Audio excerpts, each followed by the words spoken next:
Hello बच्चों, कैसे हैं आप। तो आज हम स्टार्ट करने जा रहे हैं अपने कोर्स की यूनिट नंबर 3।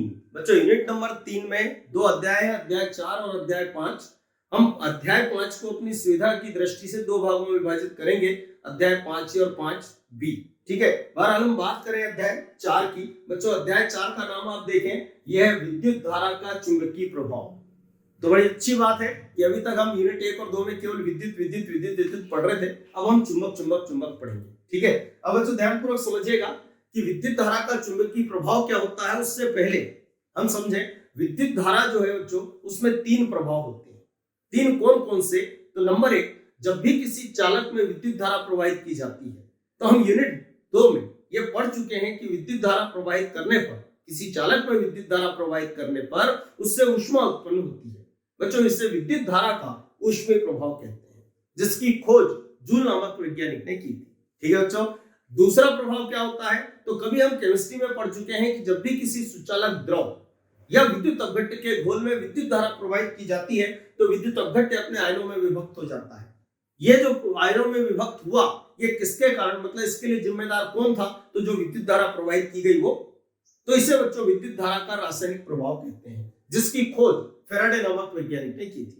एक तीसरा प्रभाव है जो हम पढ़ेंगे इस पूरे अध्याय में। बच्चों, वो क्या है? तो एक वैज्ञानिक जिसका नाम ऑर्स्टेड था, उसने सन 1820 में एक प्रयोग किया। बच्चों, हम देखें वो प्रयोग क्या था, ध्यानपूर्वक समझिएगा। सरल सा प्रयोग था, देखते हैं हम। बच्चों ध्यान से देखिएगा, ये एक चुंबकीय सुई है। चुंबकीय सुई जानते हैं ना, दिशा बताने का काम करती है ये।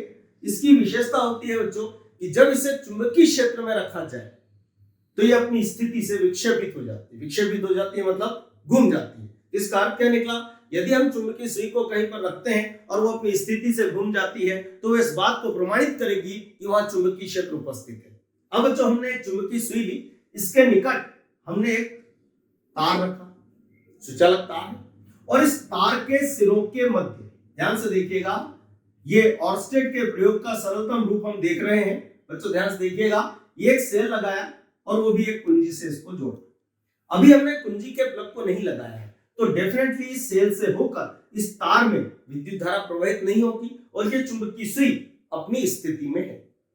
अब बच्चों, जैसे ही हम इस कुंजी के प्लग को लगाएंगे, मतलब ये के प्लग को लगाएंगे, तो इस तार में क्या प्रवाहित होगी? विद्युत धारा। तो ऑर्स्टेड ने देखा कि जैसे ही इस तार में विद्युत धारा प्रवाहित हुई, ये चुंबकीय सुई अपनी स्थिति से विक्षेपित हो गई। बच्चों, चुंबकीय सुई का विक्षेपित होना इस बात को प्रमाणित कर रहा है कि डेफिनेट यहाँ क्या उत्पन्न हुआ? चुंबकीय क्षेत्र। बच्चों, इसे विद्युत धारा का चुंबकीय प्रभाव कहते हैं। तो यदि हमसे पूछा जाए विद्युत धारा का चुंबकीय प्रभाव किसे कहते हैं, तो हम क्या कहेंगे? किसी चालक में विद्युत धारा प्रवाहित करने पर उसके चारों ओर चुंबकीय क्षेत्र का उत्पन्न होना विद्युत धारा का चुंबकीय प्रभाव कहलाता है। बच्चों, इसकी खोज ऑर्स्टेड नामक वैज्ञानिक ने सन 1820 में की थी और यह विद्युत धारा का चुंबकीय प्रभाव है। ठीक है बच्चों, अब इसको हम धीरे धीरे आने वाले वीडियोस में इस अध्याय को आगे बढ़ाएंगे और इसमें जितने भी टॉपिक हैं उनको हम डिस्कस करेंगे। ठीक है बच्चों।